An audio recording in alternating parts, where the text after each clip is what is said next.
साथियों, नमोबुद्धाय। आज आपसे पुनः राम मंदिर के चढ़ावे की चोरी के संबंध में गठित एसआईटी के जांच रिपोर्ट के आधार पर हुए कार्रवाई का विवरण के बारे में चर्चा करेंगे। पूरा देश भ्रष्टाचारमय है, आज से नहीं सदियों से। और हम तो कहेंगे कि अगर कहीं भ्रष्टाचार की बात की जाए तो सबसे उच्च कोटि का भ्रष्टाचार भारत में। उच्च कोटि से मतलब आप समझ रहे होंगे, धर्म में भी भ्रष्टाचार, आर्थिक में भी भ्रष्टाचार तो होते ही है, सामाजिक भ्रष्टाचार, आचार विचार का भ्रष्टाचार, मतलब हर क्षेत्र में भ्रष्टाचार ही भ्रष्टाचार। कहते हैं कि अरब के जमीन पर कुदाल मारो तो एक कुदाल में ही तेल निकल आता है, और भारत में कुदाल मारो तो एक कुदाल में ही भ्रष्टाचार निकल आता है। तो भ्रष्टाचार एक लोगो हो गया है, भ्रष्टाचार एक मानसिकता बन गई है। उसी का परिणाम है राम मंदिर में भ्रष्टाचार।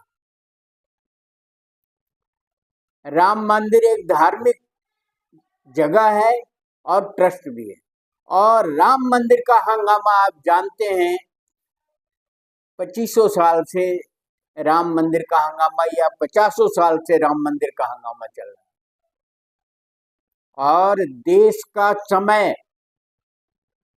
देश की व्यवस्था, देश का सुख चैन, देश का विकास और देश की व्यवस्था इस राम मंदिर के बनने की कहानी की भेंट चढ़ चुका है। न्यायपालिका भी भेंट चढ़ चुकी है। लगता है ये राम मंदिर की कहानी ही भ्रष्टाचार से शुरू होती है, और वो भ्रष्टाचार सतत निरंतर चला आ रहा। अभी लोगों की आशंकाएं होगी थी कि बड़े लोग इसमें छोड़ दिए जाएंगे और छोटे लोगों को बलि का बकरा बनाया जाएगा।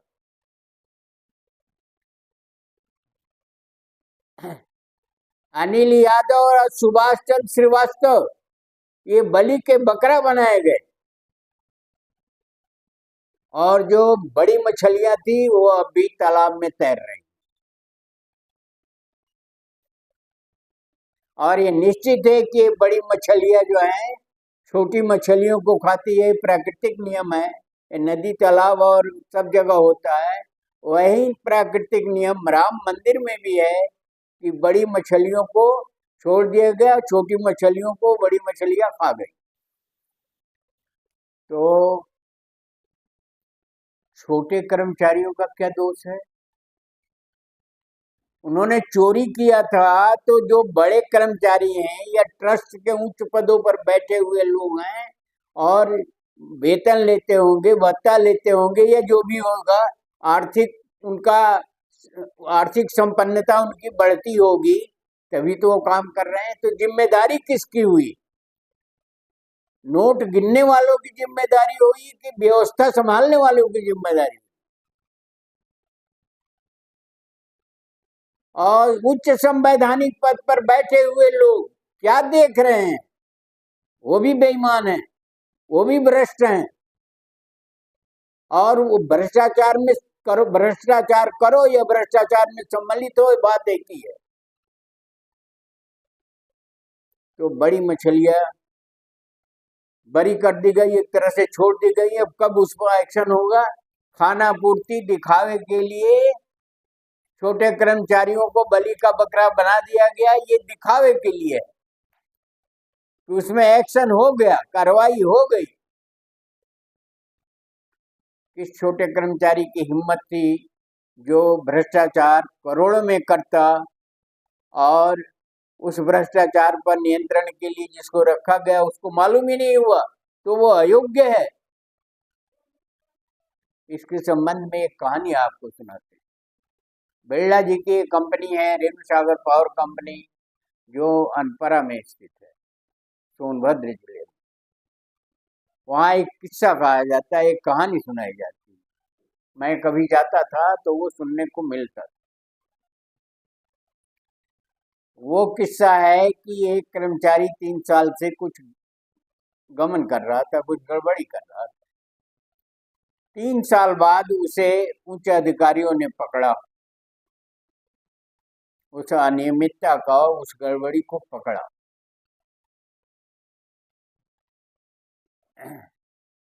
और उसकी रिपोर्ट बेल्डा जी को भेजी गई कि ऐसा ऐसा हुआ, इस कर्मचारी को जो है वो बर्खास्त कर दिया जाए।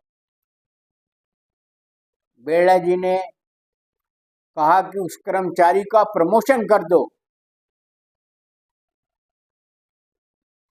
क्योंकि आपको उच्च पद पर बैठाया गया था, आपको ज्यादा तनख्वाह दी जा रही थी। किस बात के लिए?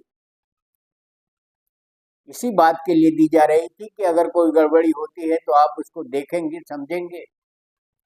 आपने अपनी ड्यूटी नहीं करी ठीक से और उसने गड़बड़ी किया। ये तो ठीक है कि गड़बड़ी किया, पर आपने क्या किया? तो उसे प्रमोशन दे दिया गया और उन्हें पनिशमेंट दिया गया, जो उच्च अधिकारी बैठे थे।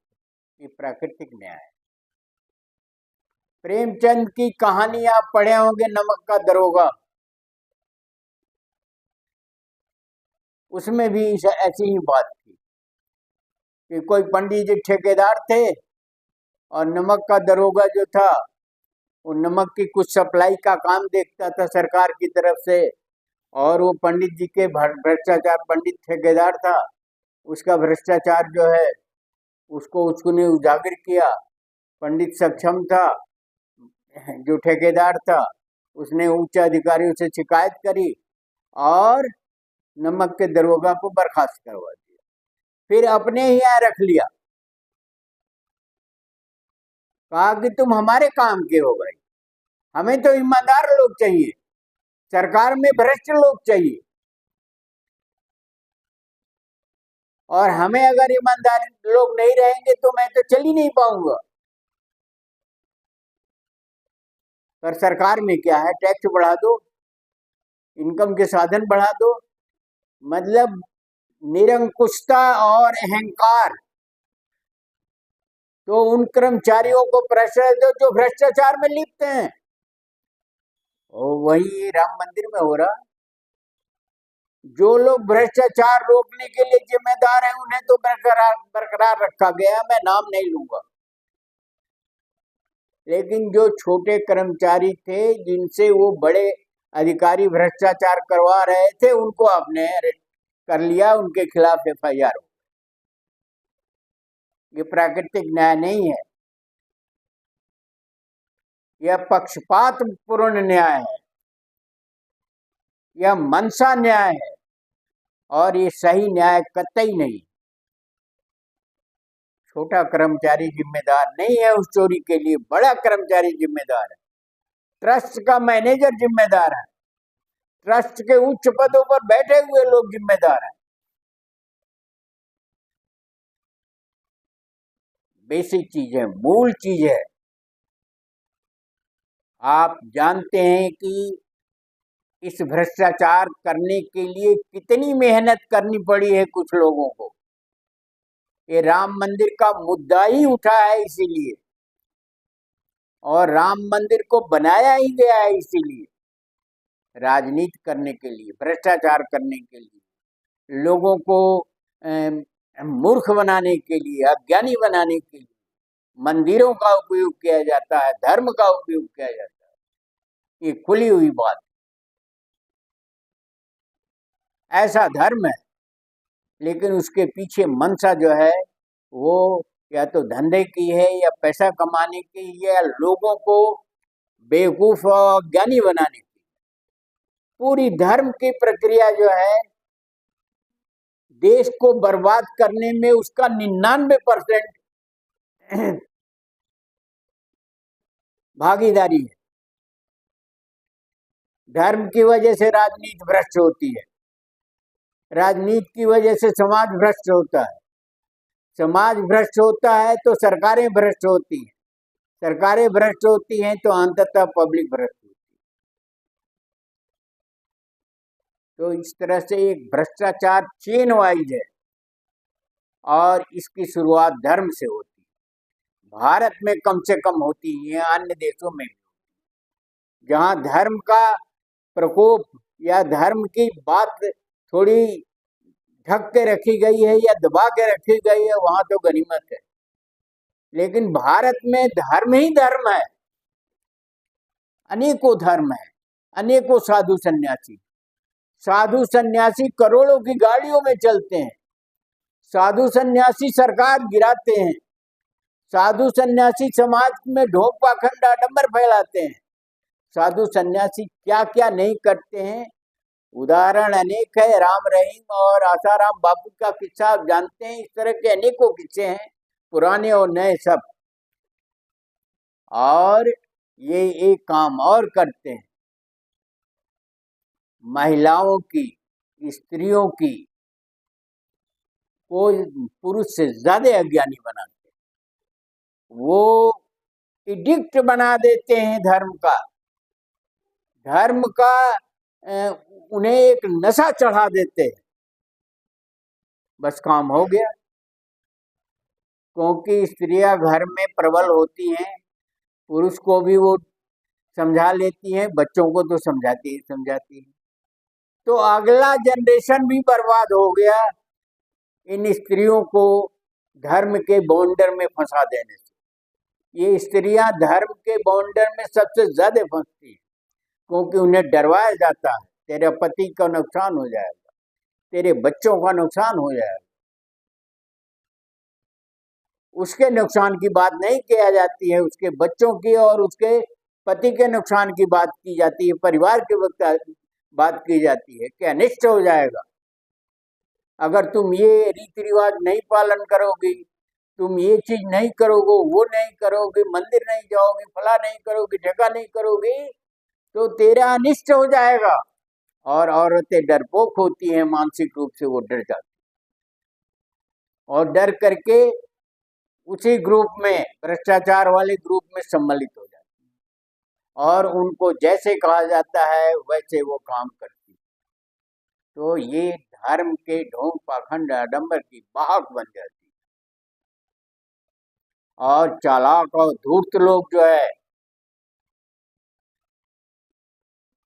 उसका फायदा उठाते हैं।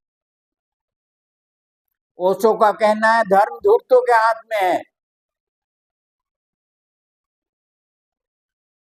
धर्म में आस्था और विश्वास की घुट्टी पिलाई जाती है, धर्म से डरवाया जाता है लोगों को, उनके बच्चों को लेकर के, उनके अन्य परिवार के सदस्यों को लेकर के, उनके आर्थिक स्थिति को लेकर के, हर चीज, हर क्षेत्र के डर पैदा किया जाता है और बड़े पैमाने पर किया जाता है। और उसमें ये साधु और सन्यासी और ये वाहक का काम करते हैं, ये उसमें एक कर्मठ कार्यकर्ता का काम करते हैं। इसलिए साधु सन्यासियों के चक्कर में पड़ने का मतलब है पूरा जिंदगी बर्बाद कर देना, पूरा समाज बर्बाद कर देना। तो धर्म की घुट्टी पिलाई जाती है और आस्था विश्वास की घुट्टी पिला करके अपना मतलब या अपना उल्लू सीधा किया जाता है। ओशो का कहना है विवेक धर्म है। आप तर्क करिए क्या सही है क्या गलत है। तो ये विवेक आपके पास रहेगा तभी आप तर्क कर सकते हैं कि क्या सही है और क्या गलत है। धर्म में वो सब सही है जो धर्म कहता है, और धर्म एक धंधा, गुमराह किया जाता है, पहले उसे गलत रास्ते पर डाला जाता है ये कह करके कि यही सही है। तो धर्म एक धंधा है और धर्म जो है विवेक धर्म है। बुद्ध ने भी कहा तर्क करिए, सही और गलत की कसौटी पर तर्क करिए और उस तर्क का जो रिजल्ट निकलेगा वो आप अख्तियार करिए तो सही है, वही धर्म है। अत दीपो भव, दूसरा आपके लिए पूजा करता है तो आपको उसका क्या फल मिलता है?